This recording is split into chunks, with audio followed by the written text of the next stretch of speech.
Thank you for staying with us. We continue here. The debate on the Basic Education Laws Amendment Act continues. President Cyril Ramaphosa signed the Bela Act without amendments after a 3-month consultation period. Now, this despite earlier attempts by the DA and trade union Solidarity to prevent the implementation of this contentious admission and language clauses of the Act. We are now joined by Dr. Anthea Cereseto, who is the CEO of the Governing Body Foundation. Dr. Anthea, good to have you on the program this evening. Firstly, let's get your organization's initial reactions to this news. The signing of the Basic Education Amendment Act, it does mark a significant milestone, some argue, in South Africa's education policy. Can you explain why this act is considered one of the most significant changes in education law, especially since the end of apartheid? Yes, good evening to you and to your viewers. Our organization supported the signing of the Act. I represented the organization and witnessed the signing. We believe that the amendments were put in place to solidify, to give clarity to a number of constitutional court judgments, which we've had over many years now, interpreting the South African Schools Act. So if you want to say it's a very significant act, you could say it's giving clarity to what was intended in 1996. And it, in fact, repeats even some of the things that were in 1996 version, such as no corporal punishment. Yeah. It did repeat it. It's emphasized certain things. Whether it's the most significant since apartheid, I don't believe that that is so. I think it's been hailed as a transformation act. And I'm not sure that that's what it really is. The president has used those words. People have held it up as such. We've already had the laws. They've been in place for all the years. I think people are hoping for too much from this particular act. It does aim to make sure there's no discrimination, that schools, when they draw up policies, must take into account the broader community of the school district, that it must be aimed at quality as well as equity, and that state resources must be used efficiently. And then it also recognizes the importance of mother tongue education, not only Afrikaans, which was promoted so much in the media as being one of the bodies that fought against the bill. It promotes that all languages in South Africa should be given equal status and that mother tongue education is best for children. So those are the very good things, and it reminds people, SGBs, of their duties in terms of the law. But there's really nothing new there because, in fact, it was there all along. But I think what has to happen now is there needs to be a lot more education for school governing bodies, principals, school management teams. In other words, what do we do now that we have this act? But when we come to the general public, expecting miracles overnight because of this act, it's not going to happen. Quality education, which every parent wants for his or her child, is very complex and is dependent on so much else other than what goes on at schools. It depends on the community, the poverty level even of communities. So much more dictates what happens in schools, whether it is in a crime-ridden area and that hinders children's focus on learning. All of that affects education. So it's not a miracle that's going to happen. Dr. Cereseto, there are things that must be done. Dr. Cereseto, to take from your words, you say we can't expect miracles overnight and that people are hoping for too much from this act. But let's track back a bit. After a 3-month consultation period, what would you say were some of the key concerns, especially as outlined in my intro, being raised by opposition parties and other stakeholders, especially in Labour? I mentioned Solidarity as well. In your view, how did these influence the final provisions of the Act? Or did you note any opposition as an organization? And what do you make of it, really? Well, we do understand the opposition. And I think that has been picked up both by the president when the president announced the proclamation of the implementation, and by the minister when she said that she is now going to implement fully and is going to do what the president expects of her to do. She's going to produce guidelines for schools by the end of the month, January.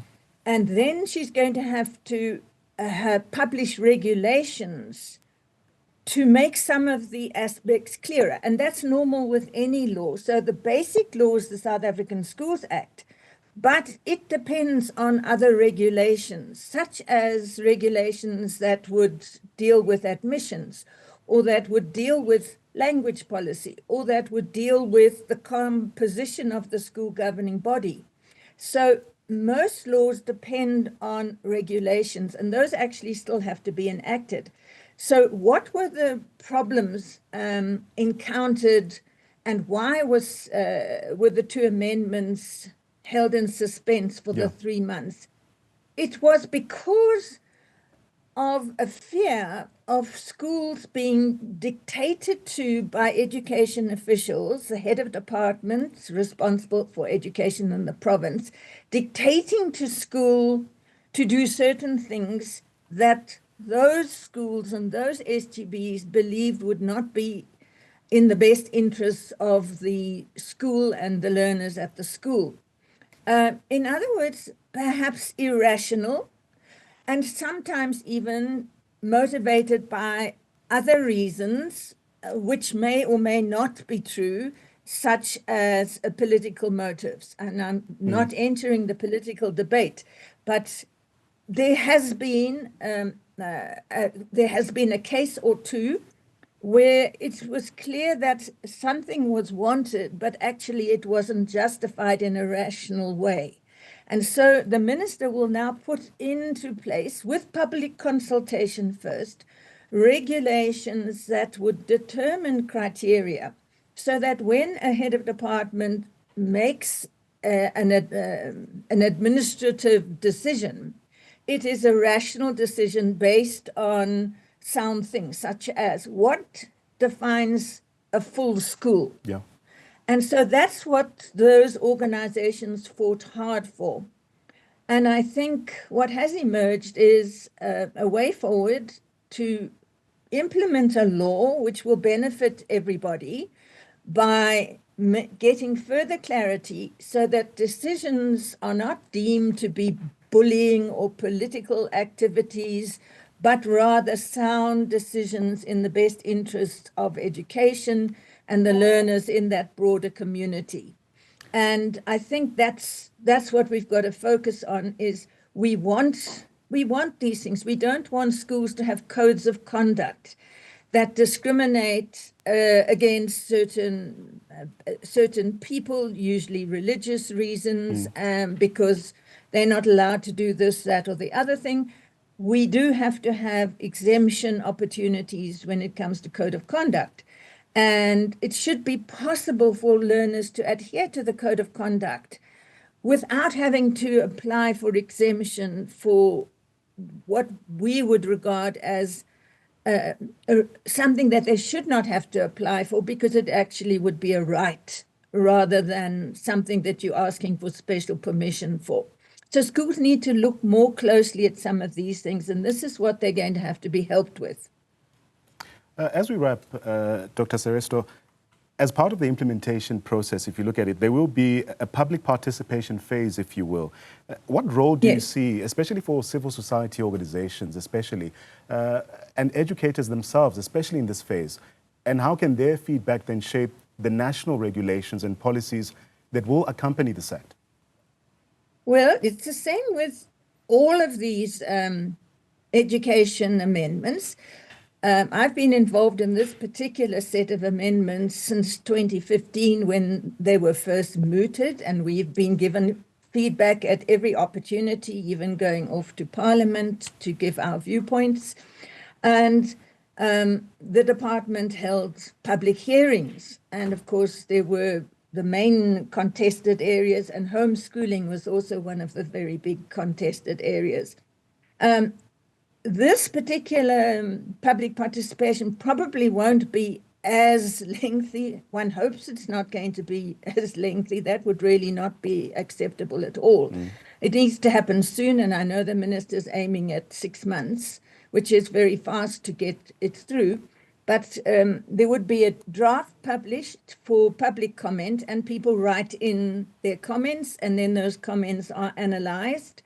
And as with this amendment bill that went through all these years of various versions, we noticed changes. And certainly some of the objectionable things were accepted by the previous minister, and they were withdrawn from the draft. So we assume it will follow the normal process of public participation when regulations have to be published. And it's usually they're published, and there's 30 days in which to make the comments, and then those comments are scrutinized by the relevant department. And it's up then to the minister and the department to work out which of the comments must be noted and listened to, and which in fact are not acceptable or taking us back or something of that nature. Lots of laws go through this process. It's a pity, I suppose. Many people think they would like immediate implementation, but you can't implement properly if you don't have boundaries. And I think what this process will enable is to set the boundaries for all parties, for SGBs and for the bureaucrats who have to, administer from the departmental side. Dr. Anthea Cereseto, thank you so much for joining us this evening and sharing your insights on the recent signing of the Basic Education Laws Amendment Act. It is quite clear that this legislation will have a lasting impact, especially on South Africa's education system as well.